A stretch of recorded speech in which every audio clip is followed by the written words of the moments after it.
నడుచుకొచ్చండి అలాగే.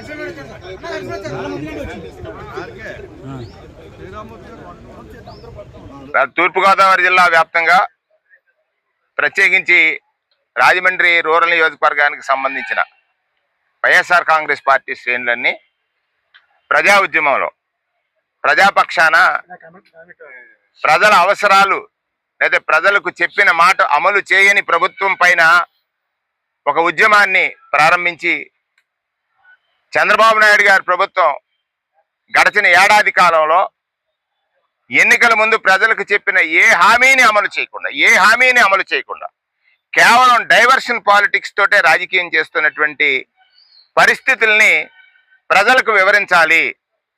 మళ్ళా ప్రభుత్వాన్ని ఒకసారి మేల్కొల్పాలి.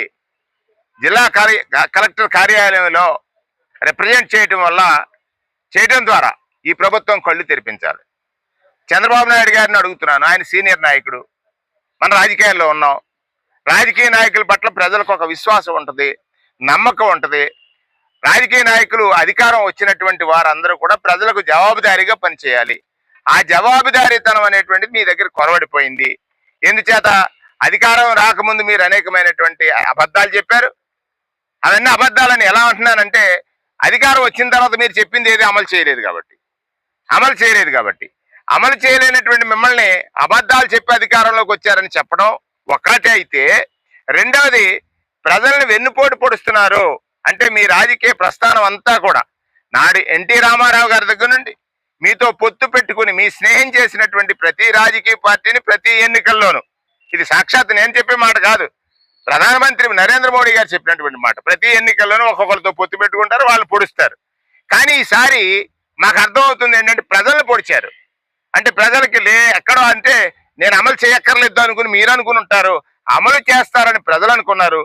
ప్రజలు అనుకున్నటువంటి మాట ఏదైతే ఉందో దాన్ని అమలు చేయమని డిమాండ్ చేస్తూ సూపర్ 6 హామీల్ని తక్షణమే అమలు చేయాలని, అమ్మఒడి పేరుతో మహిళల్ని తల్లుల్ని మోసం చేశారు. అమ్మఒడి అనేటువంటి కార్యక్రమాన్ని ఎత్తేసి ప్రతి బిడ్డకి 15,000 చొప్పున ఇస్తారని చెప్పినటువంటి మాటని ఎత్తేసినటువంటి కార్యక్రమం ఉంది. ఏదైతే తల్లికి వందనం అన్నారు, అది వందనమా?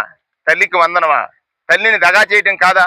రెండవది ఆడబిడ్డ నిధి అన్నారు, 15,000 రూపాయలు చెప్పిన ప్రతి బిడ్డకి 18 ఏళ్ళ నుంచి 60 ఏళ్ళు వరకు ఇస్తానన్నారు, ఇవ్వలేదు. మరి ఆడబిడ్డకి వందనం ఎక్కడైంది? అది ఆడబిడ్డకి మీరు పూర్తిగా దగా చేశారు. రైతుల్ని దగా చేశారు, రైతు భరోసా ఇస్తాన్నారు, ఇవ్వలేదు. అలాగే ఉచిత బస్సు ఇస్తానన్నారు, ఇవ్వలేదు. ఉచితంగా గ్యాస్ ఇస్తానన్నారు, 3 సిలిండర్లు, ఇవ్వలేదు. దానితో పాటుగా మరి విద్యా వ్యవస్థని నాశనం చేసినటువంటి పరిస్థితులను ఒక్కడే మీరు ఎంచుకున్నారు. ఈ రాష్ట్రానికి అప్పులైపోయాయని ప్రచారం చేశారు, అది తప్పులని మీ ప్రభుత్వమే, మీ శాసనసభ జరుగుతున్న సమయంలో మీ ఆర్థిక మంత్రి చెప్పాడు అవి తప్పులు. అప్పటి వరకు చంద్రబాబు నాయుడు గారు చెప్పిన 14 లక్షల కోట్ల అప్పులు తప్పు, కేవలం 7 లక్షల కోట్లు మాత్రం అప్పు ఉందనేటువంటి మాట. అందులో 3 లక్షల కోట్లే జగన్మోహన్ రెడ్డి గారు అప్పు చేశారు. మీరేమంటారు? 14 లక్షల కోట్లు జగన్ గారు అప్పు చేశారంటారు. 3,30,30,000 కోట్లే జగన్మోహన్ రెడ్డి గారు అప్పు చేశారనేటువంటి మీ ఆర్థిక మంత్రి చెప్పాడు. మరి ఇది అబద్ధం కాదా? ఇటువంటి అబద్ధాలని మరి మీరేం చేస్తున్నారు? 1 సంవత్సరంలో 1,55,000 కోట్ల అప్పులు చేశారు. అంటే నాడు తప్పైన అప్పు తప్పు అన్నారు, మరి ఇవాళ గొప్ప ఎలా అవుద్ది? అది కూడా ఆలోచించాలి. ఇది కూడా వెన్నుపోటులో భాగమే. అందుకే సంవత్సర కాలంగా మీ ప్రభుత్వం వచ్చిన తర్వాత ప్రజలు వెన్నుపోటుకు గురయ్యారు.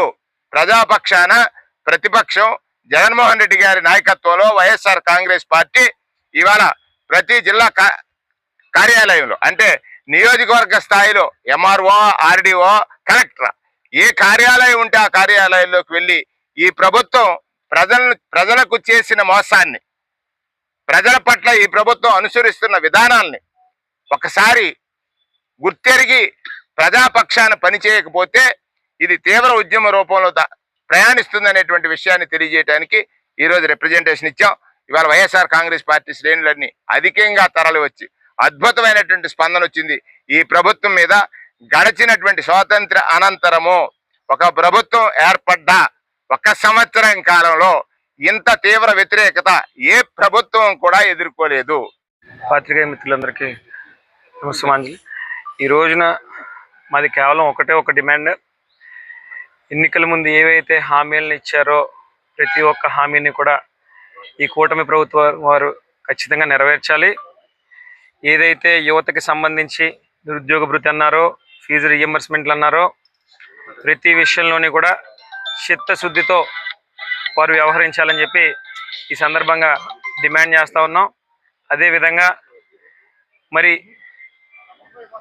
ఈ రోజున జరుగుతూ ఉన్నటువంటి కార్యక్రమానికి ఏదైతే ప్రత్యర్థి వాళ్ళు మరో కార్యక్రమం చేస్తూ ఉన్నారో ఇది వైఎస్ఆర్ కాంగ్రెస్ పార్టీని రెచ్చగొట్టడమే తప్ప మరొక చర్య కాదు అని చెప్పి ఈ సందర్భంగా తెలియజేసుకుంటూ ఉన్నాను. ఒక పక్కన వారు నెరవేర్చని డిమాండ్ల కోసం మేము గలమెత్తితే వారు కేవలం మేము గలమెత్తుతున్నామన్న ఒకే ఒక్క కారణంతో పిచ్చి కార్యక్రమాలు చేసి రోడ్ల మీదకి రావడం అనేది నిజంగా కూడా వారి యొక్క వైఖరికి వారే సిగ్గుపడాలని చెప్పి ఈ సందర్భంగా తెలియజేసుకుంటూ ఖచ్చితంగా వైఎస్ఆర్ కాంగ్రెస్ పార్టీ తరఫున అన్ని విధాలుగా ప్రజలకి అండగా నిలబడి ప్రజల గలమే వైసీపీ గలం అనే విధంగా ఈ 5 సంవత్సరాలు వైసీపీ ప్రతిపక్షాలు పనిచేస్తామని చెప్పి ఈ సందర్భంగా తెలియజేసుకుంటూ మా నాయకుడు జగన్మోహన్ రెడ్డి గారి వెంటే మేమందరం కూడా నడుస్తామని చెప్పి ఈ సందర్భంగా తెలియజేసుకుంటూ సెలవు తీసుకుంటాం.